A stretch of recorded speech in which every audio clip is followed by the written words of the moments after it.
this. Okay, so the session's being recorded and that will capture chat, but hopefully you guys feel comfortable enough to know that it's only going to be shared with other people who have registered for the Teaching and Learning Conference for the next 2 days. So it's not going to be available for anybody and everyone. So hope everyone feels comfortable with that, okay? So welcome to the session. The session is called Welcome to Multiple Means and Accessibility. And so we are going to be looking at the idea of universal design for learning and how we can make use of multiple means to kind of improve accessibility, but also to really address the needs of more students and those who might come to us with an accommodation letter or something like that. So just to join the session, I'd like you to go to menti.com. You can use your phone, or you can just open up another tab on your browser window, and you can either follow along right in Menti, or you can just go back and forth to the session on Collaborate. So if people can just go to menti.com, and then the code I'm going to put in the chat just for people, if you're like me, sometimes when I do numbers, I transpose. So the code, if you're on a website, is that one. And then once you're there, you'll see a little heart on the window there. If you can just tap it so I know that I've got at least one or two of you there. And just while you're doing that, I need 1 second to, there we go, I got one. And so anybody else gonna, there we go. Okay, so there's your big crew. So thanks for joining in on that, that's perfect. I just need 1 second because I have a hearing aid battery that's dying, so let me just fix that. Okay, so we're good on that. We'll use that for polls and things like that, all right? All right. So if you have any questions, we're a small group, so feel free just to turn on your mic if I said something and you're a little bit puzzled about it or anything like that. Or you can just pop it into the chat, or you could use Menti as well. Again, when we're looking at these multiple means of engaging our students, sometimes low risk often is what we're looking for. So do I want to put on my microphone and talk and then someone will know it's me, or do I want to use the chat because then someone will know that maybe I asked what might be perceived as a silly question. And Menti kind of gives me that anonymity, which I always have trouble saying that word, where I can actually ask a question and no one knows who it is, which is kind of a nice thing to keep in mind if you've got students who are not always comfortable with kind of speaking or saying something in front of a group. So I've got a question here. If you were to have a superpower, what would it be? This is just a kind of check-in. So would you want superhuman intelligence? Would you want the capacity to time travel? How about some invisibility? Or have you already got a superpower and you don't need another one added to your little skills? So if you could just contribute to that, you should be able to just click on one of the choices there. And we should see if other people somebody wants superhuman intelligence. Anybody else? So I'm just checking in to make sure you can engage in Menti. All right. Anybody having trouble with Menti? If they're saying it in the chat, I need to have a look. No, it looks good. All right. So, yeah. So I would say, these days, if you're kind of attending a conference like this, we probably already have a superpower because we've all learned some incredible things over the last couple of months. So congratulations on engaging and being involved in different things to kind of have a look at your teaching and how we can make some changes to address the new world of teaching that we're all looking at these days. So what are we up to this afternoon? Well, there's a couple of things that we're going to do. We're going to learn the 3 principles of universal design for learning and how they apply in the post-secondary school learning environment.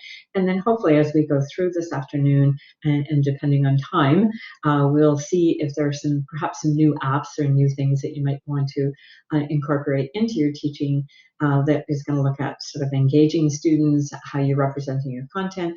And as you can kind of pick up, there's a bit of a theme going on action and expression and assessment, which kind of stems from the keynote this morning, and how we can use that ways that we look at assessing and the idea of alternative assessments and things like that. And so what are some different ways that we could do that? So we're going to spend some time doing that. All right. So I have a question. Some of you may have been in a workshop. Has anyone been in a workshop with me before previously? You can just turn on your mic or just put something in the chat window. So we're looking at this picture, and if you've seen it before, just bear with me for a minute for someone who might not have seen it. So there's this image, and I'm sharing this image with you. And so what I might ask you is, based on this image, use the Menti to describe or put in the chat window, what are we talking about today based on this image? If you were to look at this picture, what would you say that we're talking about? So just either you can use Menti to respond to that, or you can put your answer in the chat. So what are we discussing based on the image today?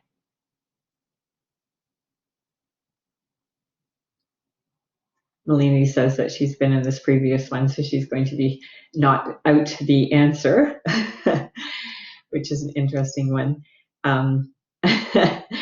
So pressure, Melanie says, I do know that I would say beach if I were looking at this for the first time. And so the interesting thing is that when we are presenting content, whether it's verbally, whether it's through pictures, whether it's maybe even some text that we've asked our students to read, which are pretty text heavy these days as we've kind of gone from face-to-face delivery to online delivery. And we think, they all get it. They all, I've been very clear. I put a picture up and they should all understand it. But as Melanie is alluding to, it's actually not a beach picture. Pressure, that's an interesting idea, but it's actually across the very bottom, that's a rusted out portion of a car door just above a gravel road surface. And so how we interpret that information, as Melanie, who's participated in one of my sessions previously, we know that each individual student, even though we think we've been very clear, is actually interpreting the information that we're sharing in very, very different ways. And that's why universal design for learning and its whole premises of multiple ways of engaging, multiple ways of representing our content, multiple ways of checking in with our students on what it is that they know. When we offer those multiple means, we not only make it more accessible, but we also are probably impacting more students with the information that we're sharing or the information that we're trying to reap back from them. So CAST actually does some research into universal design. Is very much a research evidence-based practice for how we can improve and optimize our teaching. So when we talk about sort of scientific insights, things like learning styles, for example, have never actually had evidence-based research done to show that learning styles work. If I have a diagnosis of a learning disability and I come to your class and I have auditory processing difficulties, that's not a learning style, that's a deficit in my processing ability auditorily. So we really want to kind of make sure that we're looking at how we can optimize learning for all people, not just our students with disabilities. Oftentimes what we tend to do is we think, I have a student with a diagnosis or a disability in my class, and so I need to teach differently. But really what we want to do is we want to kind of use this idea of universal design where we're looking at actually starting and adapting our classes from the idea of how can I reach out and impact more students. So yes, it was, Ron Mace, was architect, and he came up with this term universal design, and it is an architecture, which means how do I get into a building these days? If you try to get into a Seneca, you might not even be allowed to get in, but that's not a accessibility point of view. That's the times that we're in. But we're really looking for that accessibility to buildings, but also to our work and our school, in other words, our educational materials and our products. And what we're trying to eliminate is that expensive or very time-heavy need to go back and actually fix something. Like I have a stairs, now I need to fix it so it's successful. I have a course, now I need to go back and change it so it's more accessible. And what we're looking for is we want to all benefit from this. And indeed, we can, when we talk about kind of how we're teaching these days with COVID, so the last 7 months, probably how we've taught has changed. And oftentimes the interesting thing is that we've gone from a face-to-face interactive style, and for some of us, we might have resorted to here's the information, read it. And we've gone from that very much a auditory dissemination of information to read information. But also a lot of us have been trying to figure out, well, so how do we do things differently? And so we're adapting our teaching based on that, which is great. So we do know that there are three networks that we're kind of talking about, and it's research, sort of brain. They're looking at how the brain functions and what areas of the brain are involved and impacted.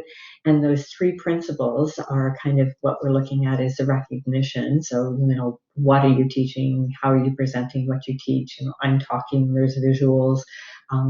Perhaps I would, hand out something and you'd be able to feel that. All of that is that representation piece.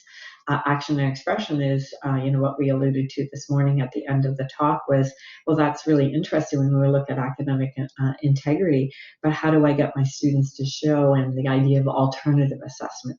And so I think as we moved, especially with COVID and putting our courses online, we've had to really look at how are we assessing what our students know, and what's the capacity for cheating on a multiple choice test versus if I maybe use some other alternative assessments and some other tools, how can my students demonstrate what it is they know? And we also obviously want to help them to understand that kind of the why, that engagement. Why are we doing this? What's the purpose of this? Sometimes the students will go to a class and go, I don't know why we just spent the last hour talking about that. I don't get it. And so we really want to make sure that we help students kind of understand that why, what are we doing? So are any of you familiar with the CAST website? And if not, I'm just going to pop it in the chat so you can join me here for a second. Oops, I can find my little chat window here. Pop it over here. There we go. So the CAST website is a really great place to go if you're looking for information. And you can also, if you're not really quite sure about how you might do things like optimize individual choice and autonomy, what does that mean? You can click there and you'll get some ideas of the research involved in it, and then how you might be able to connect student learning to experiences. And so it's a very, very helpful website. So just in the chat, are you familiar with that website? Just a yes or a no in the chat would be great. No, so just a little heads up at the end. So at the end, I'm going to be throwing a lot of these up into the chat, and you might be thinking, oh crap, how am I going to get this later? I'm going to actually leave you with a link to a bit.ly that'll give you handouts, and it'll all be hyperlinked back to these sites. So CAST is an organization down in the States that actually is the Center for Applied Science, and they actually look at, they are the kind of top people for providing information to educators on universal design for learning. So they're probably the foremost organization that we get information for applied research into teaching. And I often visit their website. I often visit these links for, how can I do this differently? And it's a great place. So it's the Universal Design for Learning is their primary premise. All right. All right. Let me just pop back here. So a great place to go to when we're looking at it. And so we are going to be looking at three of these, the three main representation, engagement, action, and expression, which are those three main principles of universal design for learning. And I'm going to kind of give you some tools that perhaps you might want to try out. And then based on our time, we'll engage in some of them as well. All right. All right. So now you might wonder, wait a minute, did you just repeat that slide? I did have that slide at the beginning of the presentation, but I've repeated my outcomes again. Why? Well, sometimes what we do is we tell our students what it is that we're going to be doing in a class, but then we never kind of check in that idea of assessment and the formative assessment. We don't kind of check in at all once we kind of told them what we're doing until maybe the end of the class. But sometimes it's really good to pause frequently throughout a session, throughout a learning time in your class, to actually kind of find out, well, are you with me? Like, have we met any of these learning outcomes? This is what I said we were going to do. Or have we done any of them yet? And so I actually am intentionally putting that up, and I'm not going to model this throughout the rest of the session, but I intentionally put those learning outcomes up because now I have a question for you on the Menti, and I see someone has already answered it. The 3 principles of universal design for learning are multiple means of, and what are your answers? So if you can just pop your answer in on your Menti there, that I think some of you have joined me on. And if you haven't joined me on the Menti, it's thementi.com, and then you use that code to enter in. So let me just put that link to menti.com. And the code for us this afternoon is 623661. Let's see if we can get a few more. I only see one person on there right now. So I'll just give a minute for people to pop on there. Oh, that's interesting. Okay, I'm not sure why they're not registering. I see that one has, and that's the first time, and all the times that I've used Menti, that my responses aren't live responding. So that's a hiccup that I've never seen before. In the chat, which one would you pick? Would you pick the third one? Menti wasn't working for me, including this morning. That's interesting. Yeah, so there may be just a little glitch. I've never had it not work. And I did ask, someone asked me about Nearpod, and I was explaining that we actually have adopted Menti, but as for most of us, third answer. Okay, so engagement, representation, action, expression. So it's a great idea to check in frequently as you're teaching to make sure that folks are actually understanding the content a little bit kind of with you. If you had said, you know, representation, action, figures, and energy, I may want to go back and kind of go, well, let's just check back in and see what those multiple means of representation, or sorry, those 3 principles are. All right. So when we talk about multiple means of engagement, we're really looking at how do we motivate students, and how can we, can we motivate the learners? And it helps those learners grasp why am I doing it? So outcomes, and I was just commenting on that. When do we use it? So we probably want to use our outcomes, or what we've said our objectives are for class, a little more frequently throughout the class. And then when we have that idea of choice, and peer collaboration, those kinds of things, when we can give our students an opportunity to talk to each other, giving them, discussion questions, those kinds of things, it can really, really help the students to kind of get okay, why is this important? So they don't walk out and go, why did we do this today? What was the point of today's class? That's going to be a little more clear to the folks who are participating in our sessions. Right? And we also want them then obviously to participate with our course content. We want them to be involved in that course content. We want to take that content from our brains and put it into their brains, and we want them to engage with that. But we also want them to be engaging with each other through whether it's introductions or discussions or doing things together. And the whole idea of collaboration and working with others, which is a real life skill that they need to sort of employment skill that we really want them to adapt and do anyways. So here's another one, and again, it's not going to work, but we do want to, every so often we want to kind of check in with students, and we want to, sometimes we can do it in a fun way, and other times we can do it in a more serious way, the way I modeled. So right now, again, for some reason, the mentees aren't working live today, which is very strange. But based on this CAT scale, how do you feel today? Now, that may kind of feel a little bit silly, but I can at least kind of get an idea of, okay, they're with me, they're not feeling sure. So what would you say? You can just pop it in the chat, since our mentee doesn't seem to want to cooperate with us. So in the chat, what would you say would be your answer for how do you feel today based on that?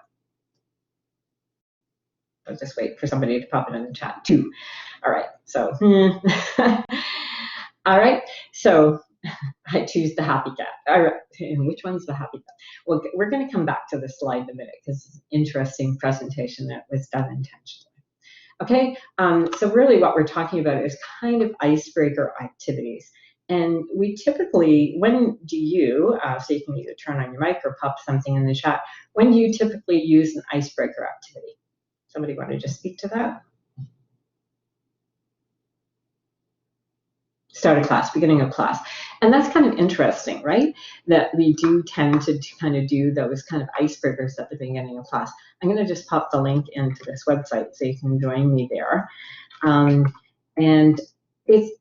It's true. That's what we typically do. Is we do it at the beginning class, and literally the beginning of the class, the first class. Someone said after break as well, which is also a really great idea, because sometimes when they or just drop in energy and you realize, oh my gosh, people are lagging, and so you want to re-energize them. Those are always really great times to do those icebreakers, and sometimes it takes a little bit of work to find one that kind of matches your content, and because we don't want them to be outliers, like why did you do that? Like my cat, for example. Like, why did I use a cat?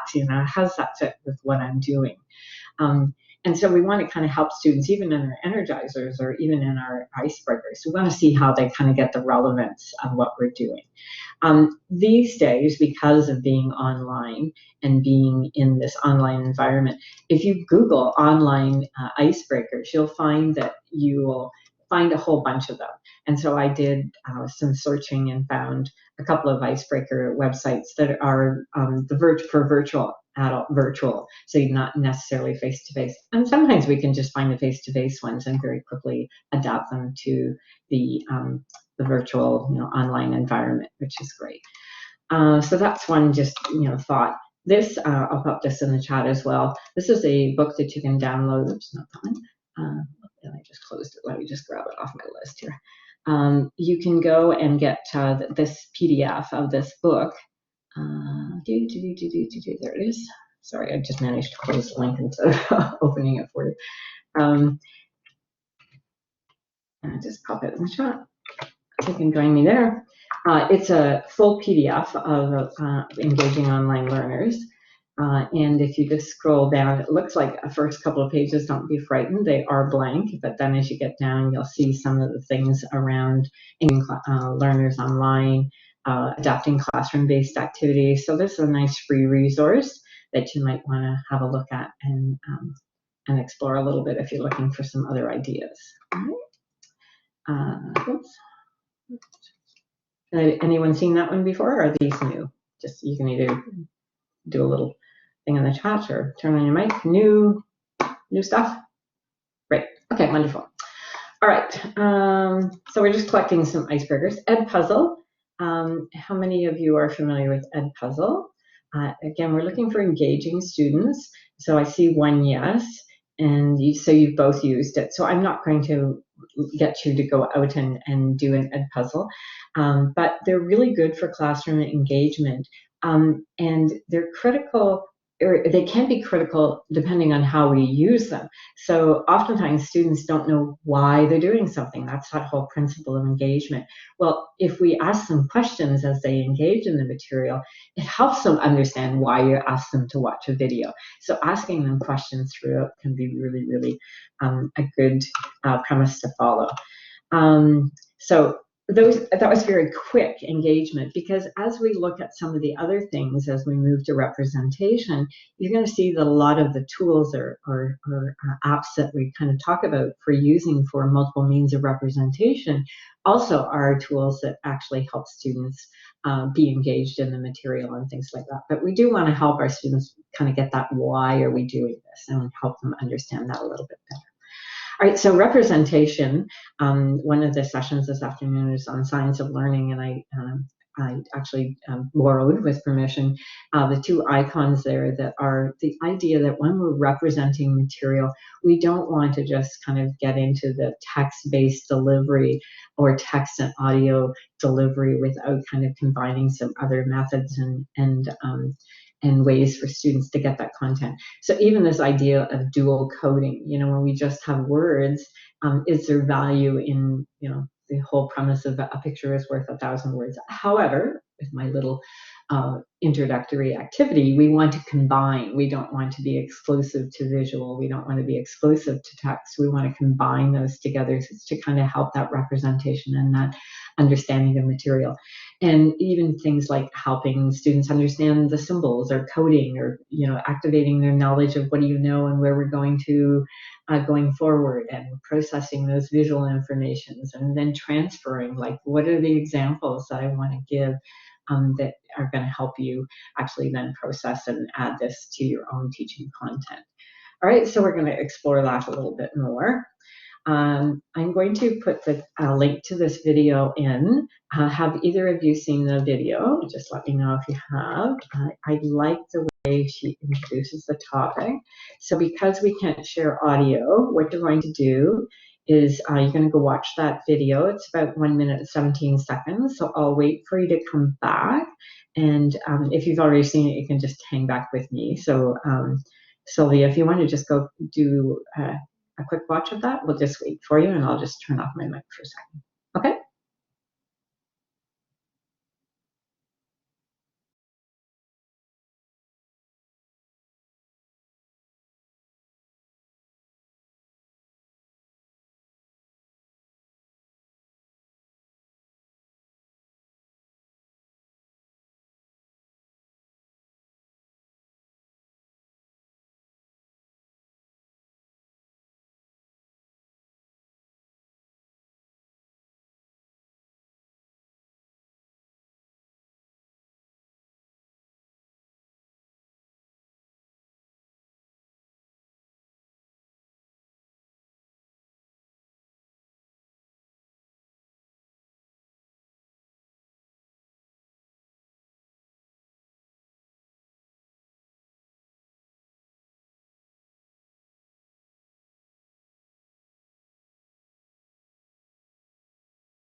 Great.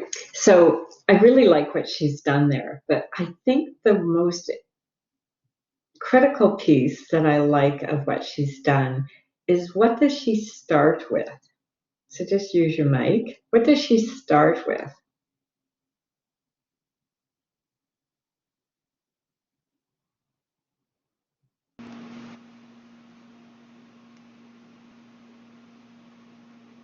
So here's somebody.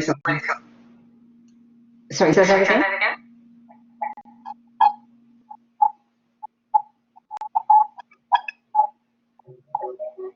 Okay, so there's a problem with the mic. So Sylvia, I'm just going to turn you off because for some reason it's not coming over. Can you hear me? Yes, that's better. Yeah. So what does she start with when she presents her content? What does she start with? A menu. So questions and a menu, basically. Ah, there you go. It's questions. Isn't that interesting? So if you can just turn your mic off again, that'd be great. She starts with questions. And I think oftentimes we don't tend to do that. We tend to just give our content, but we don't really have our students thinking with those questions. So that engagement piece. So she engages her students, and then she provides some options for, you can read the textbook. Maybe you like reading a textbook and turning pages. But you could also watch these videos, or you can do this. But at the end of that, you should all be able to answer these questions. And I really like the way that she does that, because I think that's so paramount in that engagement piece as well as the representation piece.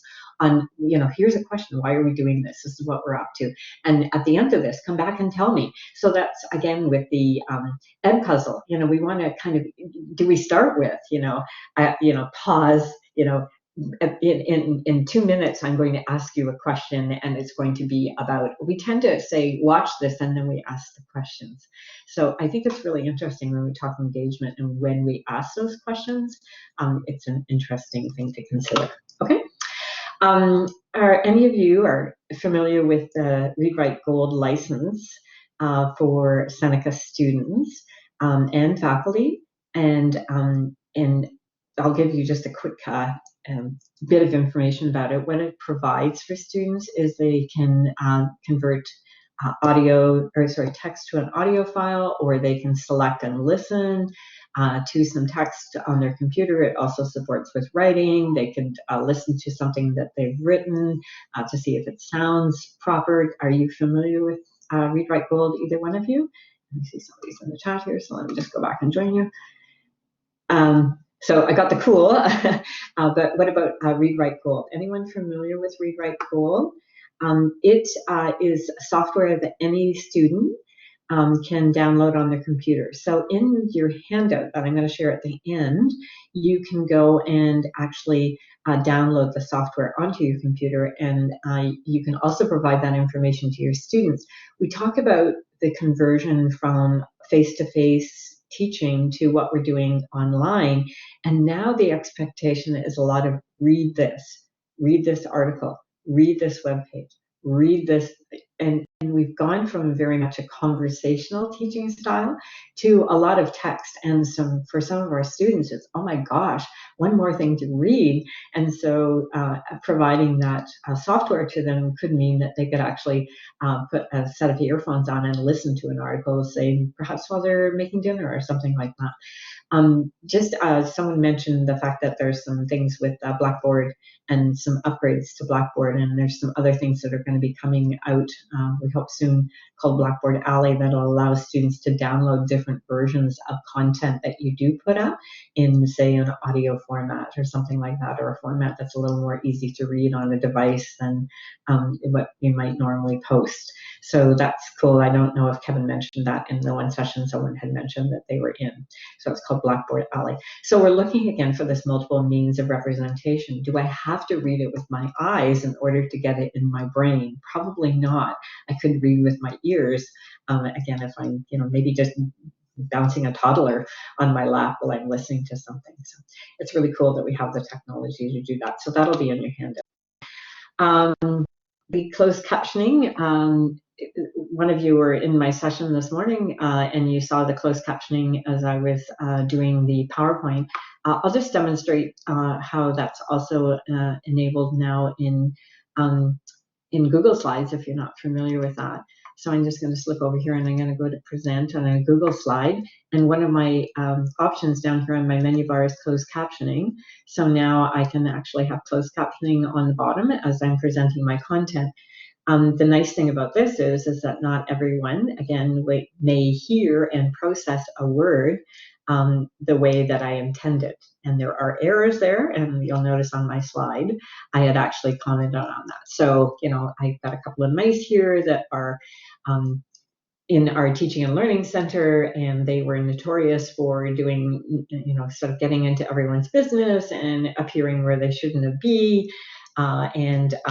They sometimes would pop in on us and just check out our work and make sure that we're staying focused. So you can see I'm just demonstrating the fact that there's closed captioning on that, and it gets to that multiple means of representation. All right, so if you aren't familiar with the fact you can do that, you can do that in Google Slides. You can also do it using PowerPoint, and there's an auto caption using Microsoft, and there's also one called Otter AI. You do need to give a disclaimer, so I could run that if I had a student in my class who had diagnosis of hearing loss, then I may need to provide an interpreter or a electronic note taker or a closed captioner, which would be at a professional level. But who else would benefit, just in the chat there, who else would benefit from the use of transcription as I'm talking? And I see you have your hand up as well, Nalini. So just answer that one question, which is English as additional language learners. Nalini, did you have a question? Do you want to just pop your mic on and ask it? Yes. So I struggle with the best way to do captioning because I do part of my teaching synchronous and I do part of it asynchronous. So I've been using Screencast-O-Matic. I actually purchased the upgraded format in order to do captioning. So I have it worked out as to how to do it for my recorded lectures, the asynchronous stuff. But when I'm teaching it live, so the demo that you just did, you said you used Google Slides, and then what did you do? You just clicked on, because I've never used Google Slides, so how are you showing us? I'm just going to interject because of time, but I thank you for your question because it's a great one. I think what we're all looking for is what could I use to perhaps provide live transcription? And so there are lots of choices, and we kind of have to play and see which one fits the best for us. And then we also are aware that if I'm actually teaching a class asynchronously and I'm recording my lecture, perhaps I could provide closed captioning for that. And so there are different tools and different resources that we need to kind of use in order to provide closed captioning on something that we've recorded. Those are really good questions to ask tomorrow in your record teaching sessions, just so I don't lose too much time in the presentation today, to kind of, what's the difference? When do I do what? So it's a really great question, but just I'm kind of helping you to kind of think, what are the different ways that I can represent content? So it's a really great question, and I really encourage you to kind of pursue that a little bit more tomorrow. Is that okay? All right. Okay. So I heard one person actually talk about Screencast-O-Matic. So Screencast-O-Matic is a way that you can do screen recording, and it's a really interesting one to use when we talk about multiple means of representation. So it's a great one if I'm actually teaching like a computer program or something on my computer. I can actually show students by, saying this is how you do this in Excel, and I capture all my screen, everything that's happening on my screen, including where I'm clicking and things like that. There also is Loom. Are people familiar with Loom? Just a yes, no, or in the chat would be great. Great. Okay, so yes and a no. So it's the same idea. I'm just going to put the screen capture up there, but you can see in my video, if I were to play it, there's a little picture of me. It kind of looks like the closed captioning little circle there. That's interesting because when we talk about multiple means of representation, and I said we're also kind of looking or thinking in the background, what about this assessment piece? What about this academic integrity piece? What about this alternative assessment? And when I'm looking at some of these tools, could I use something like Loom that allows me to have this little bubble that clearly is me speaking my content? And so now maybe that perhaps helps for when we're doing assessment and who's doing the actual talking, and are they reading a script, and those kinds of things when we're looking for alternatives on assessment. So there's some different tools for doing this screencasting. And I have a little comment there. Consider using it for frequently asked questions. I don't know about you, but if you've ever done a course and you keep getting the same questions, how do I use fill in the blank? How do I find fill in the blank? What you might want to do is just do a Screencast-O-Matic, which is capture how to find that in Blackboard, and then post that up to your Blackboard, because again, some students may not read the information as well as they would watch a video on this is how to do this is how to submit it through Turnitin or something like that. So we can use those for those frequently asked questions. And again, if that multiple means of representation just might mean that we are helping our students kind of get through the content in a different way, getting the information in a different way. So I intentionally did something on this slide, but what's missing on this slide? I represented some content, but what am I missing on this slide with the cats and the numbers? Descriptions, yeah, like what the heck? I'm not sure. And the interpretation of that, what's the question? Sorry, the question right now is what's missing on this slide? Oh, and so originally I think it did say something like, how are you feeling today based on these cats or something like that. But yeah, very much. I have no descriptor. I've got 1, 2, 3, 4, 5, but I didn't say, yeah, kind of in the middle on this, or I'm feeling great, I'm feeling good.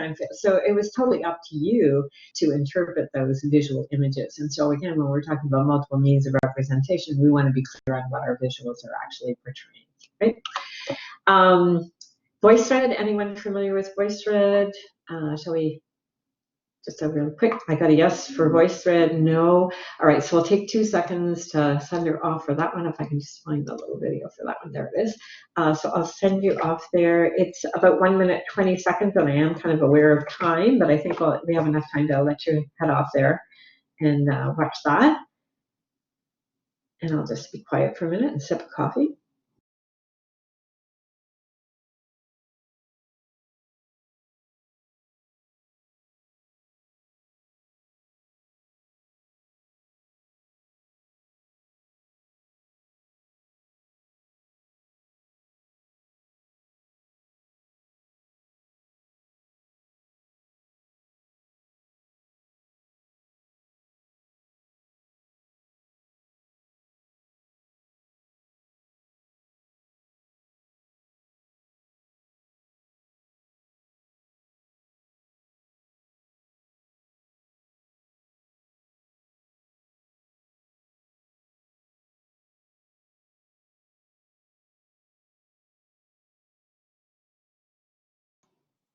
Just let me know when you're done and you're back.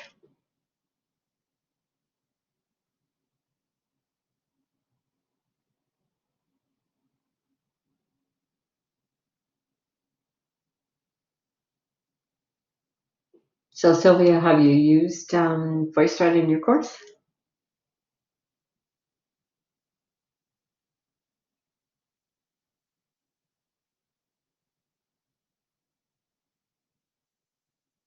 Okay.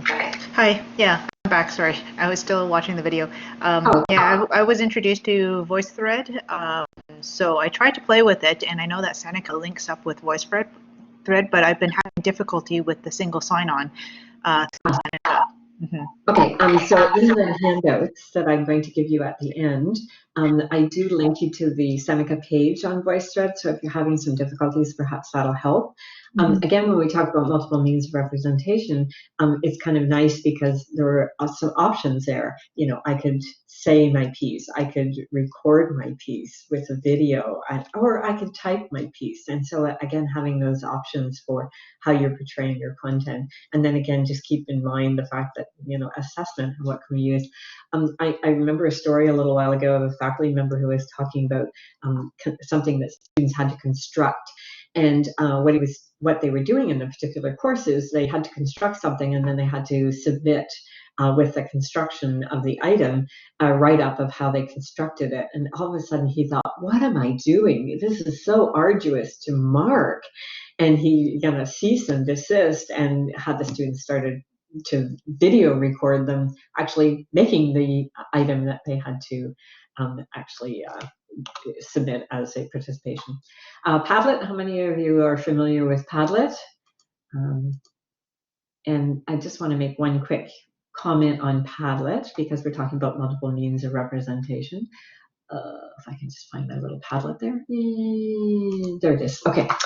So both of you are, yeah. And it's really nice that when we talk about Padlet, when a student goes to add content, they really do have some choices of how they can represent their content. And you also have choices on how you can represent your content. I kind of chuckle whenever I go and look at, so in the fundamentals course, for example, whenever I go and look at a faculty contribution Padlet, they're all text. words. And yet, if you look at what students do, they are very much these kind of visual participators, or they put the videos up and things like that. So it's a really nice platform to allow for that multiple means of representation, both for content and as we're heading towards this whole idea of assessment. Equatio, folks familiar with that one? Are you teaching STEM content, math, that sort of thing? And if you're not familiar with that, I'll send you off to watch this little video. Okay, we got a yes and a no on that one, so we'll just take the 2 seconds to do that. And I'm kind of watching time. Where's that one? Not that one. Yeah, this one. There we go. Okay, let me just send you off there.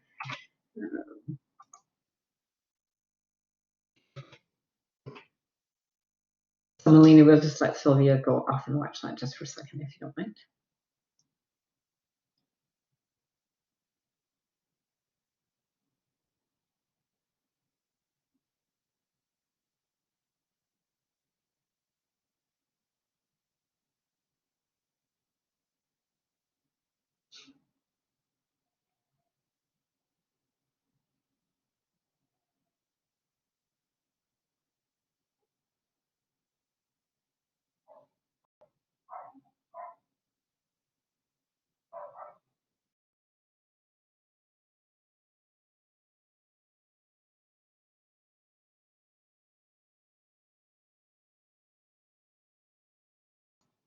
It's a little longer, so we may need a little longer pause here.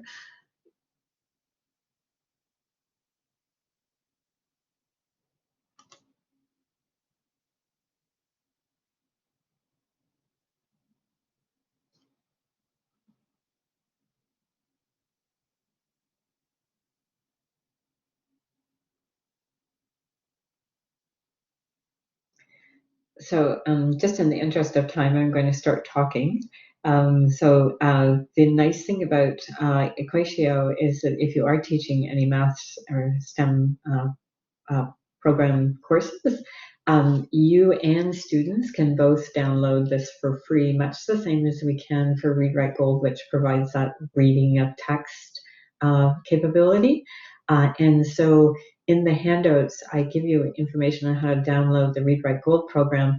It's basically the same steps if you're interested in downloading Equatio and giving it a try. It is free for faculty and staff. And so you could download it and just follow the same thing. You use your Seneca credentials, and that'll unlock content for you. All right, so again, we're looking for different ways that we can do multiple means of representation. Sometimes math is one of those really hard ones, or math sort of symbols can be really hard to do quickly, especially when we're in an online environment. So I wanted to share that one as well.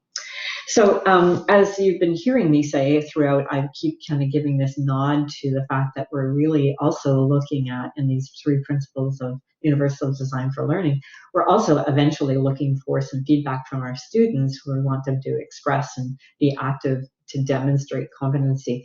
And again, we talked this morning a little bit about this idea of formative assessment and how do we check in with our students frequently to kind of see if they're getting the information that then kind of leads to those summative assessment pieces. And there is going to be some more teaching tomorrow morning on this formative assessment.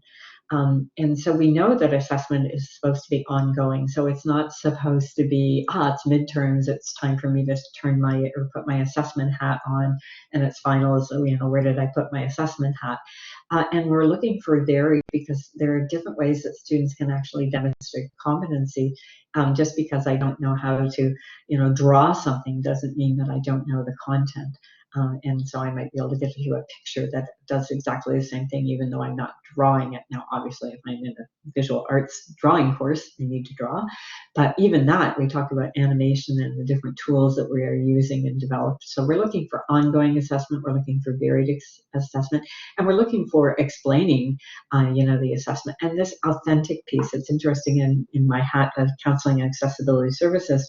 And we have some faculty members who'll come and say, well, in the real world, they need to fill in the blank.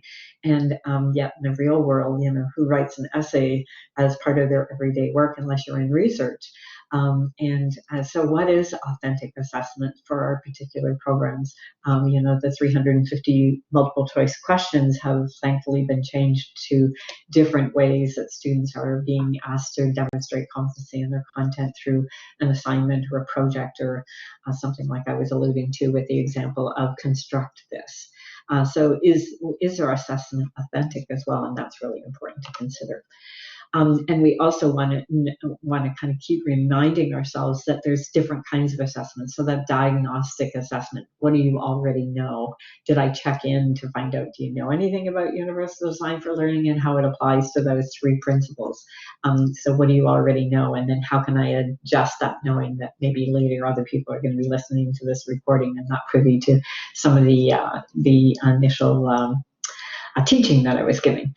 So we want to check in. What do they already know? And what are some tools that you can do to do that? And then that formative stuff, that frequently checking in, asking questions, posing questions, doing polls, whatever, that then leads to that summative. And of course, the big debate is formative assessment. And how do we get students to participate when it's not graded? And should it be graded? And so there's a book there that in your handouts, you'll have an opportunity to go check that out if you're looking for some information on that. And I'm sure tomorrow there'll be some more teaching about formative assessment and the idea of grading and not grading, and how do we motivate students when it's not for marks. Anyone familiar with Bloom's? I'm just going to make that a little bit bigger. So it's a really, yes, both of you are. So it's a really great tool to use when you're kind of stuck with the verb for what is a word, or how can I have other activities that students can use. I see someone's asking me if I'm just checking that out. I don't know if I can get rid of that. Oops, sorry, I didn't want to really write a message. Sorry for the little message there, but when we get down to the words there, they're really quite helpful. And when we start at the beginning of the semester, the remembering, the defining, we should be, going from the definition to more the critical thinking questions, which is, well, how are you going to adapt that for this particular situation? So those are really important. I love Bloom's for that very reason. Really helpful for helping me kind of think of the words. So of the tools that I've already expressed or talked about this afternoon, and that perhaps you're already using, which ones could you also use to do that kind of formative assessment through the multiple means of action and expression and some of the tools that I've shown us? Anything new for you? And again, because for some reason our mentee is not populating live, if you can just pop that in the chat. So is there a tool that I showed you this afternoon that you think, yeah, I could use that for a formative assessment? Or just that action and expression is what they call it in UDL. Or you can just turn your mic on.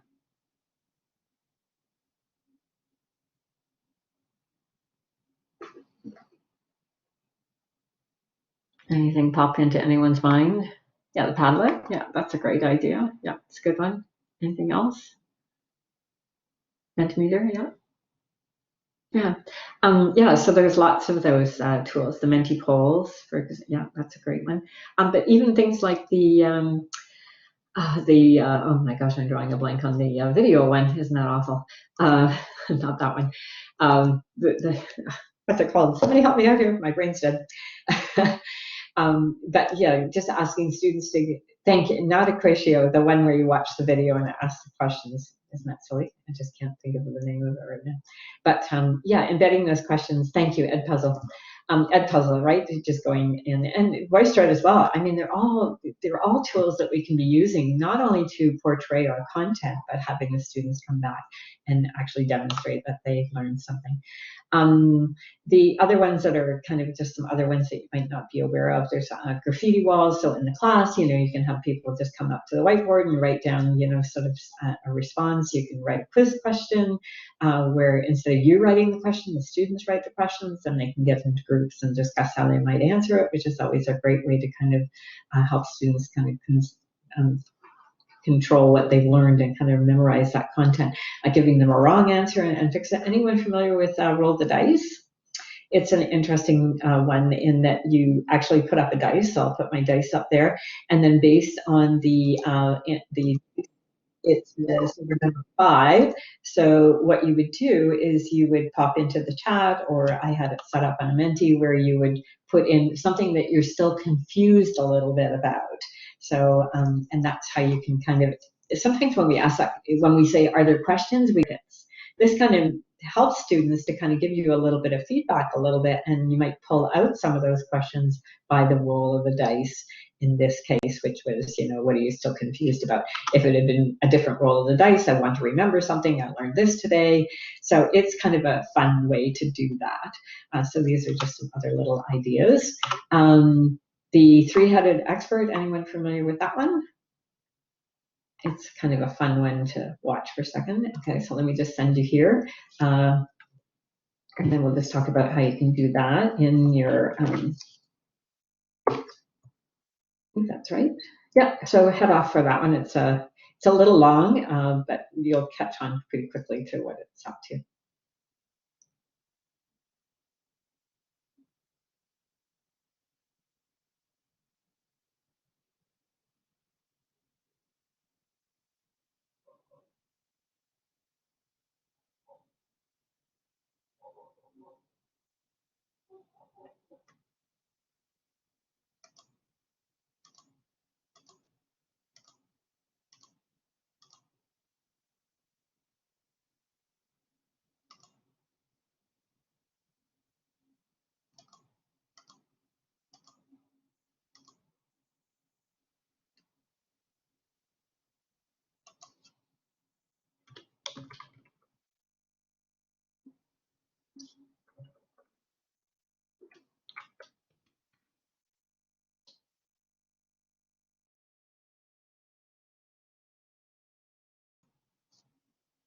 So are you getting the idea of that three-headed expert? The nice thing about that three-headed expert is that even on an online environment, it is fun. And it's a great way. So you could still even ask students on your online environment, okay, I need 3 of you to volunteer to be our little 3-headed expert, and they would turn their mics on. And then I might do something like, okay, I'd like to, thank you for coming and agreeing to be our expert on universal design for learning. I would just like you to summarize the 3 principles of universal design for learning for me. And then you would take turn to say each one in turn. I did this once at a training for abuse prevention, and we were talking about the different kinds of abuse. And sometimes you can get a topic that's kind of really not very nice to talk about, and it can make it a little bit fun and silly. And but unfortunately for the one person, every time we got to naming, is it sexual? Is it neglect? Is it physical? Is it emotional? It fell on the one person, and they just started to laugh. So it's a fun way to do something. And again, it's a great kind of formative assessment piece. All right, so I'm aware of time, and so just a comment here that I really like. Gordon, who's the Center for Applied Special Technology CAST. I always forget that acronym, so when you asked me that, sorry for stumbling over it earlier, but it is a research-based organization. But I like his quote here: options are essential to learning, because no single way of presenting information, a picture, no single way of responding to information, I will verbally answer. And no single way of engaging students, let's all do just this, will work across the diversity of students that populate our classrooms. So alternatives reduce barriers while enhancing learning for everyone. And so the journey of Seneca, the journey of classes and that, I think is a really interesting journey for our students. And we do want to provide some alternatives for navigating their journey. So we don't all have to hike up the mountain, but we can all be engaged in the content in different ways and different formats. So I think that's really cool. So is there a tool that you're going to use, a new tool you're going to try out? Maybe you can just pop that quickly into the chat since our mentee is misbehaving this afternoon. And then we'll just wrap up. So anyone's going to try?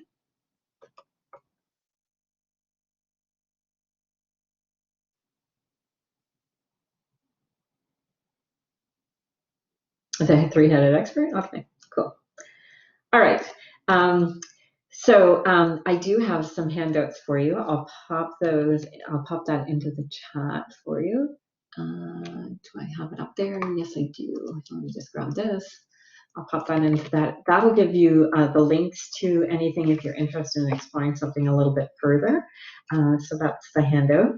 And the other is just if you're interested, I collect in a little Padlet some of the different places and tools that people have introduced me to, or have I discovered that will allow people to kind of engage in multiple means of representation throughout. So like some icebreaker activities, some idea generators, when you have students who kind of go, what the heck, I don't know anything about the topic for today.